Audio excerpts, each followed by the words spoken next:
I want to remind everyone to post their questions in the chat and remind you, Peter, that I'll be interrupting at about a quarter past the hour if we have any questions. We want to thank everyone for coming to our M365 Philly virtual SPSPHILLY conference hosted by Tri-State Office 365 user group, as well as Soho Dragon and the tech platform where tech meets. Thank you everyone for participating in our event, and I would like to introduce Peter Ward. Thank you. Thank you. Thank you, Teresa. Very good. So I understand you're in Philadelphia. I'm currently in New York. So can everybody just in their chat just IM what city they're coming in from, so you have a bit of a competition to see who's coming in the furthest. Okay, so the chat's on the right hand side. Okay, someone's using voice. What do we got here? View. Okay. Okay. We can keep that question open then, I suppose, on that. All right, so basically, my name is Peter Ward, and I'll be giving a bit more of an introduction. And I'm the founder and CTO of Soho Dragon, and we are a Microsoft partner. And my skill is predominantly SharePoint, Office 365, and very recently, like in the last 18 months, I've been really digging my teeth into MS Teams. And I've written 4 SharePoint books. I have a column on Forbes. I'm also one of the co-organizers of the SharePoint Saturday in New York. And I also run a meetup called Teams Tuesday, which was yesterday, actually. I'm based in New York. I'm very old school when it comes to IT projects. I like them on time and on budget. My hobbies are yoga, cooking, and vegetarian food. And so that's really me in a nutshell. Okay. So audience, so if you can use the chat on this, if everyone just want to say, the purpose of this is to have a bit more interaction, conversational style, so I can speak to questions, and that really means that you'll get a lot more value out of this rather than me just speaking to like a TV screen on that. Okay, everything I'm showing you today is going to be posted on my blog on that, so you don't need to take notes. You can just enjoy your cup of coffee. This is a repeat slide. Everything I'm showing you today will be actually on my blog.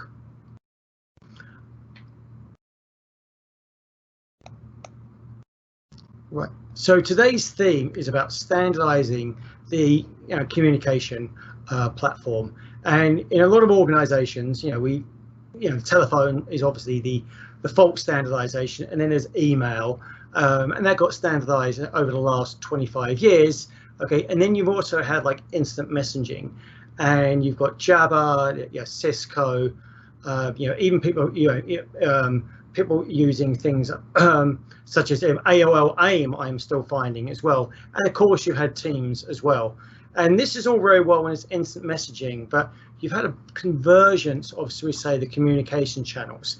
And companies are now really saying, well, we need to perhaps standardize on this. And this presentation is really talking about how to do that standardization of your communications platform. Like I said, start is very conversational. Okay, so why am I speaking to you on this subject? Okay, this is a very, very complicated conversation on phone systems, video conferencing, and more important, and which is more important than email in your organization. A company can still survive with with their SharePoint intranet actually down, with their email down. It's like the alarm bells are ringing, but when your phone system's not working in your organization, I wouldn't say the phones are ringing because they won't be ringing, but basically you've got a serious problem. So this is a serious conversation, and it's not something to be looked at or done, so we say, on casually as well. Okay, but this will save an organization a lot of money and improve that user experience. Now, a very quick disclaimer here, like you know, I work for I and Soho Dragon. We are not phone integrators, so we have traditionally done SharePoint, and we do a lot of stuff on the Microsoft platform. But increasingly, companies have come to us and said, well, you do a lot of this Office 365 stuff. Okay, Teams is Office 365. You've deployed Teams. It's got great adoption, and it has a phone. It has phone capabilities. Therefore, can you get the phone capabilities set up in Teams? And now I would often respond to that and say, well, you're already using a phone system like ShoreTel or Cisco. Okay, what's going on there? So what we'll do is we will then basically do an assessment to say, like, this is what you've got, and therefore this is, if you want to get yourself on Teams completely, this is what it's going to take. And this is really what this presentation is all about that journey to do this. And we've done these assessments with basically Teams, Cisco WebEx, Zoom Enterprise, and Jabber.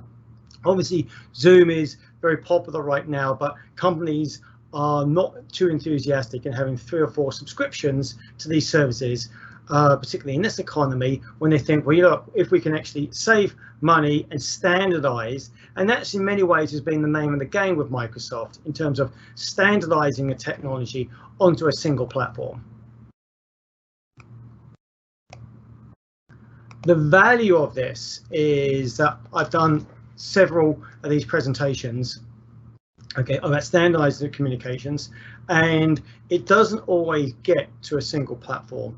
Normally, you know, if you're doing like an assessment for an intranet, you know, we'll come in and we'll do an inventory of the intranet. We'll tell you about how much custom code there is, what the branding, what's new in Office 365, and we'll put a proposal together. And we are not very confident, we are 100% confident, if not certain, that we can take your on-premise SharePoint intranet and bring it into Office 365.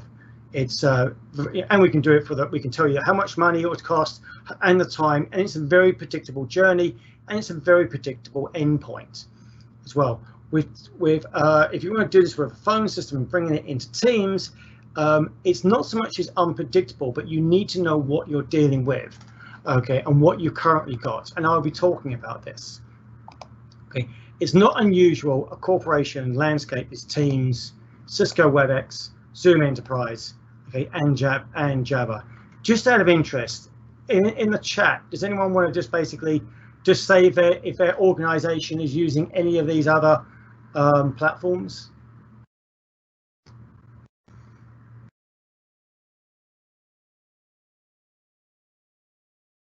Okay, very good. Good. Okay, and so the value of this presentation is where you're doing this, where there's about 150 plus employees within the organization. That's where you generally have a lot of different platforms. Why would you want to standardize? Well, believe it or not, there's a lot of organizations, and this is somewhat inherently when they merge, where they've got multiple multiple platforms because they've merged with another company. They're using Zoom or Cisco and their Teams. So oddly enough, like the platforms won't communicate unless you're using like a gateway hub. Okay, that's where you're going to have to basically, you want to unify that because it lowers your costs, the cost of ownership, and it makes your IT support folks job a lot easier as well. Remember, Skype for Business is actually coming to an end next year, so this is the time you want to be doing this. Okay. Also, there's a lack of consistent solutions for collaboration with external companies. So Teams, you can do the external communication, you can have information policies, and you can standardize this with your governance and your security. Of course, your cost of ownership and your complexity just goes up the wahoo when you've got different platforms, because you're going to have different meetings on the same conversation about security and compliance. And you really want to be doing this to basically have like a single user experience, a single governance policy, and a single support policy on these platforms. Okay. There's also a lack of persistent video collaboration. So Zoom's all very well. Okay, and again, we are a Microsoft partner, so we know Microsoft very, very well. Okay, and so I'm just going to, we'll be mentioning the competition, but I don't necessarily want to bash the competition because that's not the value or the purpose of this presentation. Like Zoom, it's got the WebEx, the video conferencing, okay, but it's not really document management or collaboration of anything like what Teams is, okay. And you can't, for example, bring in a task management system into Zoom, such as Planner, or even Stream, as what the previous person talked about, and then provide single permissions onto this platform as well. Obviously, cost of ownership, which I've mentioned a few times. Okay, training as well, and also training is a challenge with video conferencing because nobody wants to go training. It's a bit like an iPhone. Nobody does training for iPhones or training for eBay. They just want the thing to work, and it causes confusion when somebody says, oh, let's just jump on a WebEx, okay, and a WebEx has been used as a verb, but then half the company or people who should be on that call are jumping onto Teams when they're actually, and you've got the other half on other platforms as well. You want to have it saying, let's get on a conference call, and everybody's on that same conference call platform. End user support, it's from someone who's worked in IT tech support many years ago. Standardization is so key, and it also means that you can get your speed of ticket closures is much quicker. Okay, and also people working at home and they're not using their physical phones. So 8 months ago, companies are actually paying for these physical phones on their desks, and they're not being used. Okay, or you're having to use additional processes to forward these physical phones to people's home phones. So you've got additional complexity. So this is a great opportunity to say, right, how we can actually basically, it's not only standardize, but actually have a mature technical foundation with our current technology footprint that we've got. Well, cover the basic understandings, and this is before we get into, so we say, the assessment part. Okay, Jabber and Skype can't be integrated due to lack of support from Microsoft into Teams. So just bear that in mind. Just because you've got this, try and Google yourself through these problems. It doesn't work. Okay. Cisco and Zooms does integrate with Teams. Now there's two great third-party tools that actually do this, and I know Cisco and Microsoft on their roadmap, they've got further integration functionality which is occurring. Okay, at the moment you might want to look at these two third-party tools because this basically brings them together working. Okay, licenses. You need to understand these licenses. Okay, you need to understand how much it's costing you per user, whether it's enterprise, when they expire. Okay, and also like how much minutes have they got, and what's your growth rate on the capacity of these minutes as well, and users. Okay, because this will give you an idea about what you're paying for and what you're actually using. And if after you do an assessment and you realize, you know what, we can't bring everything into Teams, you might be able to trim back some of your licensing costs on the other platforms. So there is value in doing it like that. Okay, another challenge is that we've discovered in companies is that a phone system is perceived as a commodity item. So it's all on price. Okay, when it's a commodity, it's very much a race to the bottom. Okay, particularly if the CTO or CIO is reporting in to the CFO, all he really cares about is the price and the cost. If the technology doesn't fit on the lines on a spreadsheet, he will struggle in actually approving the budget for you. A video and a collaboration systems are not. They've got chatting, speaking, storage, there's compliance, retention, governance. So it's a much wider conversation on this. So therefore, if somebody's in saying, look, we need to have an initiative to get ourselves onto Teams, it's not just the video conferencing part, and it's a lot more, and so it's a much broader conversation. Okay, so particularly with the previous point about licensing costs, you've got to make sure you're comparing apples to apples here. On this, but so this is basically how you can actually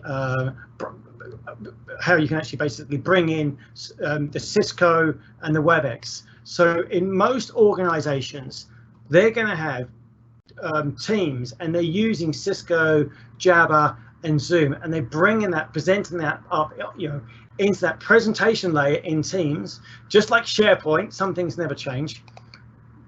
Okay, and basically, then they're using these tools within the Teams platform, and that's good because people sort of know where the navigational points actually are. So this is a good example of Teams integration.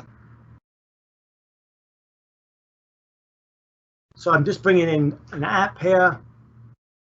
There's Zoom, and therefore there's the Zoom.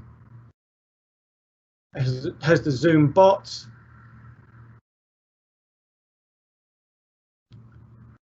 And if you look here where you're typing the message, that's where you can start your Zoom meeting. So you've got people using that Teams experience, and this integrate just as like when you download these tools, they can integrate into your Outlook. Okay, this also integrates into your Teams as well. So that's all very well, and that's great. And Cisco does it, but of course, this actually prevents more complex conversations, particularly when you start doing like callbacks and dials and groups. It's because you need to make sure that this platform is integrated into Teams, and Teams there's a lot of customizational parts. So we talk about information barriers and rules, and I'll be touching on this shortly as well. But that's a typical use case, user journey of how Zoom is working with Teams. So the next couple of slides, I will talk about that 5 steps to basically get you to that destination where you can bring into that single platform.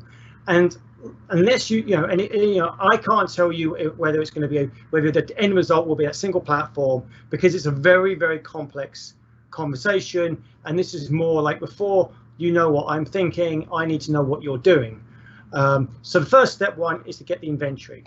Okay, so that inventory is basically the number of your users, the equipment they're using. Okay, because remember, there are certain equipment in those conference rooms which only work with certain proprietary software, such as Cisco on that. So therefore, if you're going 100% onto onto Teams, that equipment has to work in the conference rooms.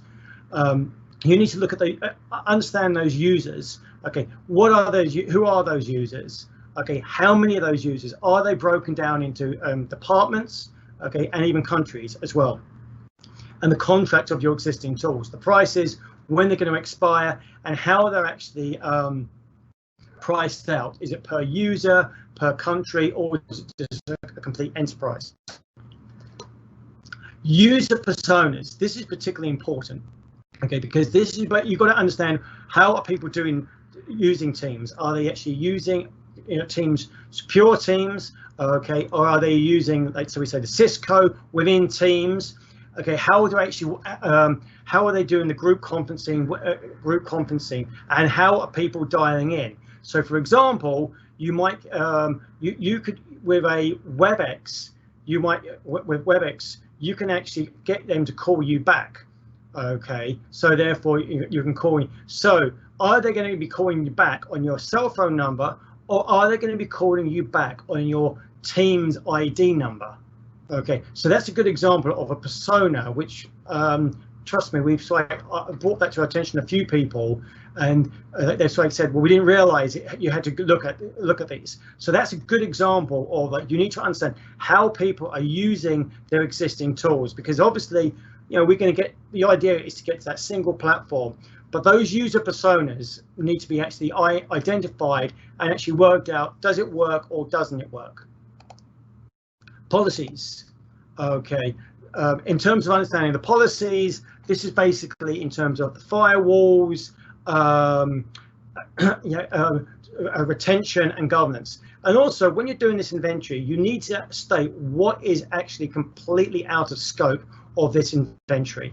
Okay, because this will be, because of the nature of how serious this is, you're going to have multiple meetings. And like I always say, particularly even to my team, if you're going to present anything to me, you've got to own it and you need to defend it.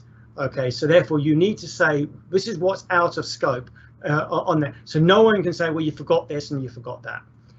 as you can probably tell by some of the technologies I'm mentioning here, we do a lot of work with the financial world. But we are based in New York, and our office is 1 block from the stock market. I always say that's the closest we'll get to an IPO. Right, let's talk about the requirements, shall we? Okay, get your requirements. So you need to understand those information-backed boundaries. Persistent chat rooms. Here's a quick question there. What does anyone know what persistent chat rooms are? If you do, you're probably more geeky than myself, actually. Or you spend too much time at the weekend on the computer. So persistent chat rooms are basically chat rooms which are basically permanently open, and people are throwing in chats, comments, and questions on those. So that's, you know, those are the things that you actually need to know. Persistent audio and collaboration, things which are always on, or when they switch off, or how long you can actually record for, and where did the recordings go for. It's not unusual. You might have record a shareholders meeting, and that might be 4 hours long. Okay, that's a lot of stuff. That's a lot of storage to actually absorb. Okay, recording, archiving, and retention. Okay, Global Relay is a third-party archiving tool. Anyone who's working in the financial industry knows this tool very, very well. This basically does will capture all your compliance and your technologies, such as instant messages in Teams, documents, your email, and when the auditors come in, you've got everything accessible. So therefore, when an order comes in, you might have 48 hours to answer their questions. Okay, so therefore you need to make sure Global Relay or your archiving tool is actually very, very good with capturing, well, not so much very good, is capturing all of the information that it should be, and you know, so there's no surprises. Audio, video, and conferencing with the callback, the toll, the free numbers, the SIP-based dialing for the rooms. This all needs to be capturing. I mentioned that callback feature. That's actually a very nice feature that people use quite a lot. So that requires getting it set up in your Azure if you're going to use Teams and WebEx. But also you can do that with Teams as well. But these are the features and those use cases, those user personas that you need to understand. Okay. The phone quality capable with that click to dial, so you're not having to type in the number. So you've got things on speed dials, personal dials as well. Okay, there's a question in the chat. Zoom rooms are standard. Someone's saying that Zoom standard video works better over low bandwidth. It'd be hard to replace. Okay, well, maybe you can answer. Maybe you can ask that question to yourself at the end of this. But yeah, you're absolutely right. These are people are very, very attached to their platforms which they've used. Okay, document sharing, internal and external. Okay, so you've got that persistent collaboration, and also if you are sharing documents externally, is that actually being tracked, or is that being allowed by that user base? Integrated persistent whiteboard, Teams has now got that. Now note taking, you've got that OneNote ability. Okay, mobile and response remote accessible on the Teams, but also if you're working for a financial organization, okay, you need to make sure that that people can actually access this on their mobile devices, and you might have third-party platforms which people need to VPN in. So all of that needs to be tested, and also adequate security controls, directory synchronization, passwords, and encryption. All of that stuff in terms of that, because one of the things which when you're integrating these technologies together is the permissions. That is a real complicated thing on this, and with standardization and synchronizing of numbers in Active Directory, all of that you've got a lot of moving parts going on. Okay, and that seamless user experience. So if people, as you know, end users don't like change. Okay, so suddenly you're going to say, well, you know what, we want to move on to a single platform, and people are going to change how they're going to be, how they're currently going to be working. And needless to say, you get a little bit of resistance. So that seamless change needs to be done quite well. So what we recommend is that perhaps if you're if technology, or you need to start making infrastructure changes to actually to getting people 100% onto Teams, get people at least using Teams for their chat, integrated with Zoom and whatever platform you're doing into the Teams as well, so that at least they're actually hitting Teams as that platform, as that presentation layer. Global integration and federation with other offices. This is where you really need to get your infrastructure team. So interesting enough, like if you're just doing a SharePoint basically migration, okay, you probably speak to, so say, the content owner, the person, the person who's responsible for the internet, and maybe a little bit of a conversation with the IT folks talking about, well, is AD federated with your Office 365? But here, there's a lot of conversations for a lot of different people in IT, compliance, security, okay, and the business units as well. So this is not sort of like a, let's start on Monday and we go live on Friday.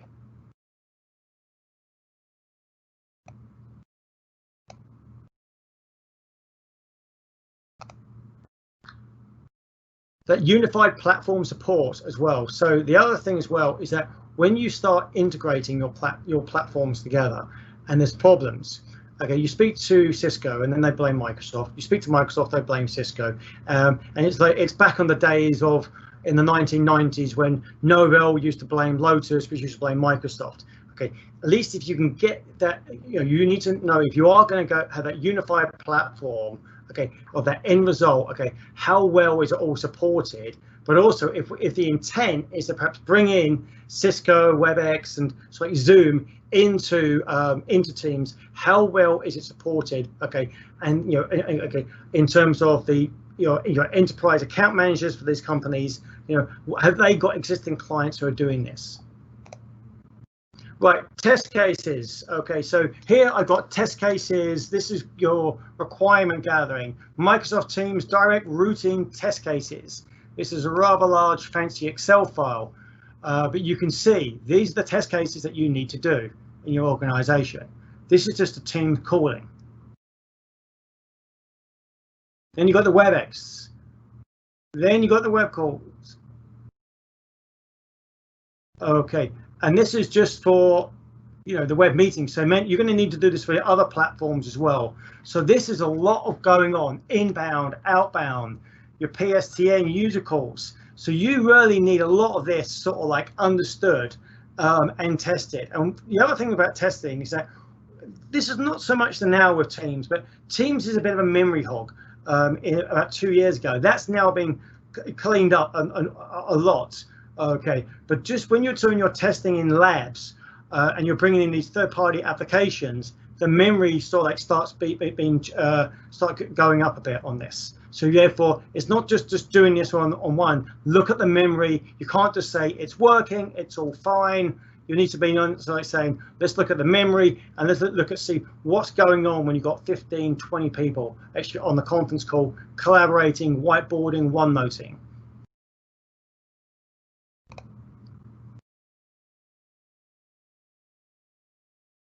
This is actually a repeat slide.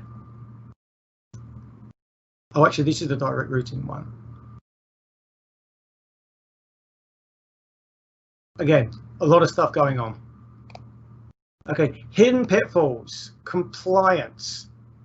Okay, this is third-party integration, record archiving, retention. This is like critical for financial or regulated organizations. Okay, because information, like people think it's just emails or a Word document. No. Now we've got the voice, we've got the instant messaging, and we've got all the calls as well. Also, there's permissions. We need to understand who can speak to who, and what are the information rules and policies. So you also need to know your regulation. So this is where you need to bring in the compliance, and if you're a bank, it's that whole 17A4 electronic capture stuff on that. The products are consistently changing, so you need to know what's changed. So I'll be the first to admit I've been in the meeting, and I said, well, you can't actually do it like this.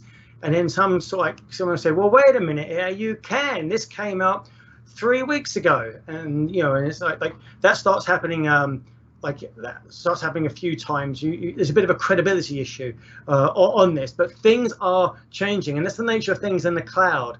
I can be, in the good old days where everything was on premise and nothing really changed for each quarter until this new service packs came out. You couldn't go too far wrong. Now there's a consistent product update, and even though I watch the blogs and everything, okay, there's particularly on Teams, I'll be the first to admit, I'm not too familiar with the product roadmap of these other companies, products. So it's important that when you are looking at this, you really need to know, okay, this is the roadmap about what's actually happened. Looking at the blogs, this is really what's coming down the pipe as well.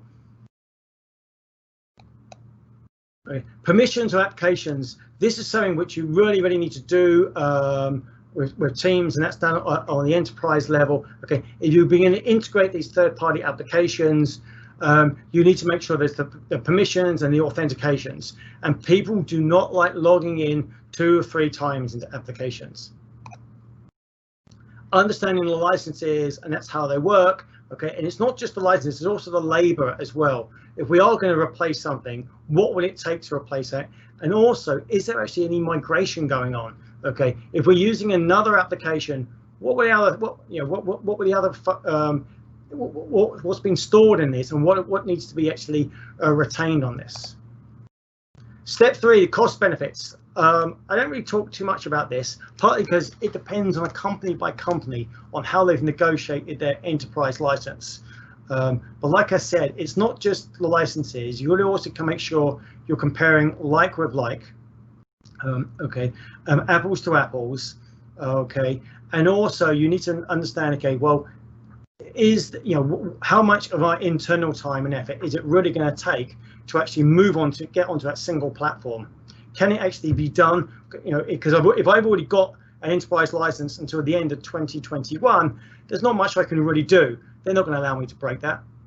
Okay, I'm actually stuck into this. So it's a good idea to probably understand, okay, this is what we've got, this is what we're dealing with, and then you can actually make a decision. Do we actually move into that single platform? Do we start moving into that platform? When do we put goals and milestones in place? But also, I said that this is quite a big, complicated process. So here we are, it's 2020. This is the time to do it now for a 2021 budget. Okay, so therefore, even though things are expiring, okay, given the nature of the project and the rollout, okay, this would go into next year's budget. Scorecard. Let's just talk about some of the scorecards. Okay. Okay, so this is basically you've done your inventory, you've got all of the costs and everything, and of course you need to present this to senior management. Senior management, they don't care about the SIP numbers or the Azure consumption, okay, which is another cost you want to consider as well. They want to see some kind of way how it can be scorecast, so they're not going to get the business complaining. Okay, so therefore, this is where you do your scorecarding and your findings in terms of your weight, in terms of your Teams, your WebEx, okay, your Cisco Jabber, okay, and therefore that weight needs to be identified by the business prior to doing this. But your security controls, your organizational direction, okay, are we moving much more into the Microsoft world? The support under one team, the instant messaging, the file sharing, the information barriers, which groups are protected, okay, shouldn't be talking to each other, is that actually supported out of the box? The archiving, the audio video conferencing. Somebody did mention about, okay, we're over low bandwidth. It wouldn't be the first organization which introduced Teams and they had video conferencing, only for them to find it actually brought the entire network down to a snail's pace, and they had to turn that off. So that's a good thing to actually test on that. Your existing video, your existing investments as well. Okay, voice recordings. Let me just go back a second on that one. The voice recordings is okay stuff. What we're recording, but also what do we do with everything that's previously been recorded, and is it actually searchable or accessible? Okay, then you also need to identify your key advantages and disadvantages. So this would be like Teams, okay, and this would be your Cisco WebEx. So I don't necessarily want to be going through this like blow by blow. Okay, but this is the scorecards that senior management love in IT, because it means that you've actually thought about it. Okay, and you can present this to the non-technical CFO. Okay, and he can see, yep, the numbers add up very well. Okay, it looks like technology is going to work without this thing being a scenic route science project. So by doing that, this is the advantages we're going to go through. This is the disadvantages of Teams. Okay, on that. Okay, these are the advantages of the WebEx. These are the disadvantages of the WebEx. So you can go through this by blow on this, and this actually meets the compliance requirements, the security requirements, the IT. It will go through the whole the gambit of basically, you know, what's working and what's not working, and what's not working as well as it actually should. So lessons learned. So after doing a number of these assessments, I would say a few things which I would say I could look back and say a couple of lessons learned. Okay, know your policies. Know your video and audio policies on this, meaning that in terms of the dial out, can we actually, is there a callback feature as well? Archiving and retention. People just don't think about this, or this is always an afterthought about on this, particularly in any regulated organization. Okay, your information policies in terms of sensitive documents. Okay, so therefore, if HR are talking about payroll stuff, okay, are they, you know, in terms of sharing that in channels? And this goes to a bit of governance. We've now got private channels. Does it go into that? Okay, or can they use AIP, Azure Information Protection, on the documents? Information barriers. This is basically groups talking to each other. So you probably don't want an analyst talking to traders. In a financial organization. Firewall and breakout policies. This is where you have to get the infrastructure team involved. And of course, infrastructure, they don't generally like opening up ports for you. And, you know, so therefore they need to get involved. And if you really need to start making changes to firewalls, or, you know, these guys need to know this way in advance. Okay, and about what's going on. Okay, this is not something that can be done through a ticket system or just change request, because they want to know why it's being done and who's authorizing this. Okay, and also people are very particular on this, like very particular. If anyone who's done SharePoint branding, who found out people are very particular in the shade of blue, or how the icon looks, okay, or whether we have the logo 2 millimeters square to the left or right. With phone systems, people are even more on that. People say, I just want to press a button and it auto dials into the conference bridge. Okay, I want to have it so I want to have it so basically when it goes on, I'm not on mute. One of the features that Zoom has got is that you can put your conference on mute, and then when I want to speak, all you do is press the space bar. Okay, and then release the space bar and you go back on mute. People love this feature. Doesn't happen in Teams. Okay, and people was like, well, I want this. Can't you install the DLL on your computer, so on the keyboard? We don't really want to be doing this for the 20,000 users in the company on that. But these little features that these systems have got, people love them, and they're very attached to this, and they will be very vocal on insisting that these features are in your Teams environment. Hold music as well. People want to change the hold music. Okay, the button icons. People want to change the order of the buttons or change the buttons. What I showed you with Zoom, people want to have that in different positions on this. Okay, accept the possible outcomes is not going to be pure Teams. So this is leveling people's expectations on this. So if somebody's saying, well, we need to standardize on everything, I'm looking at the bills, they're expensive.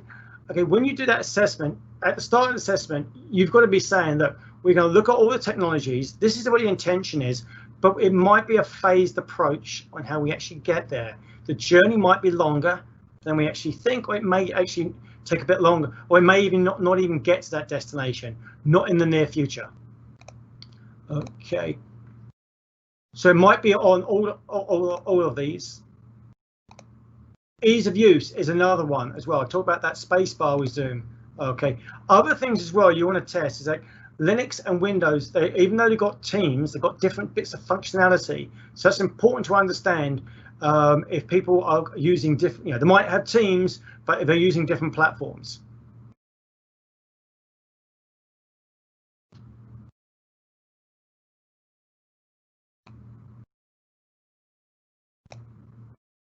And really test. Okay, so this is important because I told you about the memory.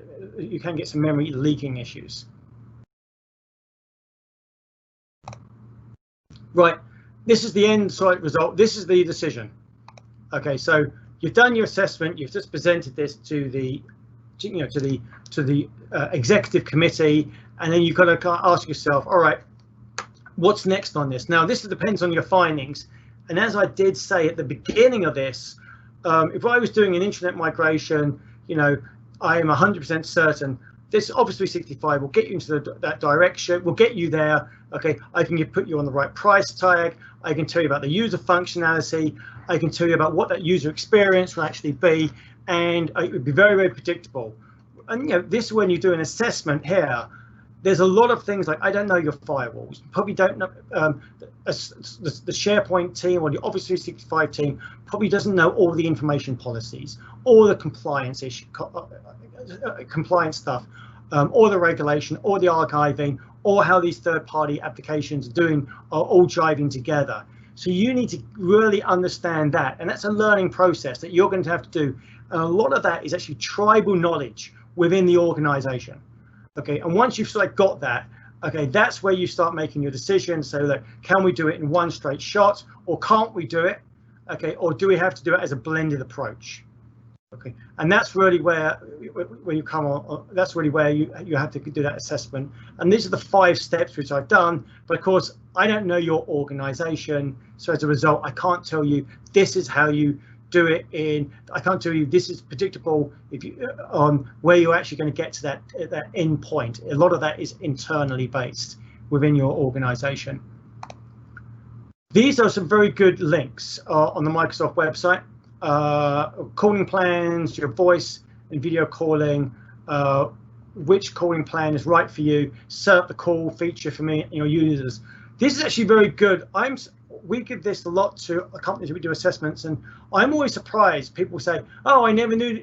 I never you could do this." On terms of, like, in terms of the Call Me feature and how to actually just get a lot of things set up in Teams, which you don't really know how. A lot of people just don't really realize how you can actually do this. So these 4 links. Just spend a couple of hours, have a cup of coffee, and just look at this. And this will give you some features of that audio phone system in Teams. Other things as well, a useful link. Once a month, I'm the host of a remote monthly meetup called Teams Tuesday, which is 12:15 Eastern Standard Time. We usually have a lot of MVP speaking, and it's all about Teams. We've done Teams and audio. Yesterday we did Teams and compliance.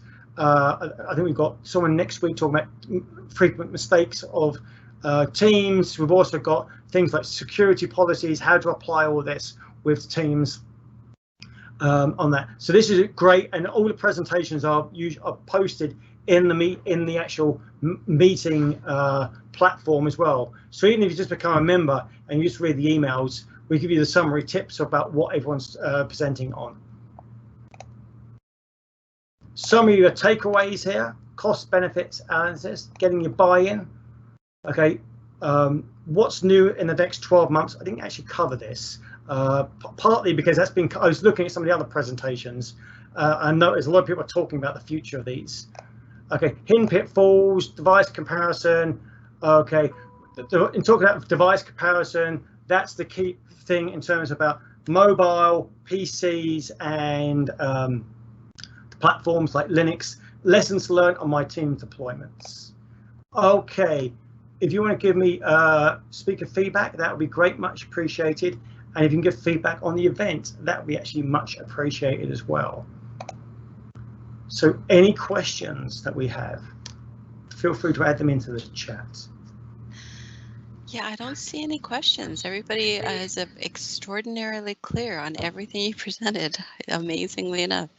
That That's was a good. lot of information. There is. This is almost like a 4-week engagement, which I'm trying to give you in 40 minutes. You know, that's Yeah, why yeah. I have to give it a little bit higher level. It's really, I'm showing you the process, and you know, this is 10,000 feet, 5,000 feet, but a lot of this depends on not so much what Microsoft is actually producing in its roadmap, but also in terms of your internal policies and your users and how they're using the systems. And how far into the governance model do you usually step? Well, in terms of the retention and creating that is they've normally got, in terms of the assessment, they've normally got that covered already. We do governance as well, okay, because they've already got the governance of like creating teams and channels and sensitive documents, so they've got that covered on that. When we're with this assessment, it's almost, the assessment is what are your audio systems that you've got, or your phone systems, and how you can actually get this into the Teams platform. A governance assessment, that will be almost like a totally different assessment, which we do, and I do, and we do a good deep dive onto that as well. Interesting. Very good. All right. Thank you. Yeah, I don't see any other questions. So I guess we can let you go, but thank you. I hope everyone got a lot out of it. I know I did. And if you need to reach out to Peter, there's his information. Thank you all for attending. Thank you very much, Teresa. And I'm assuming the weather is about 80 degrees where you are.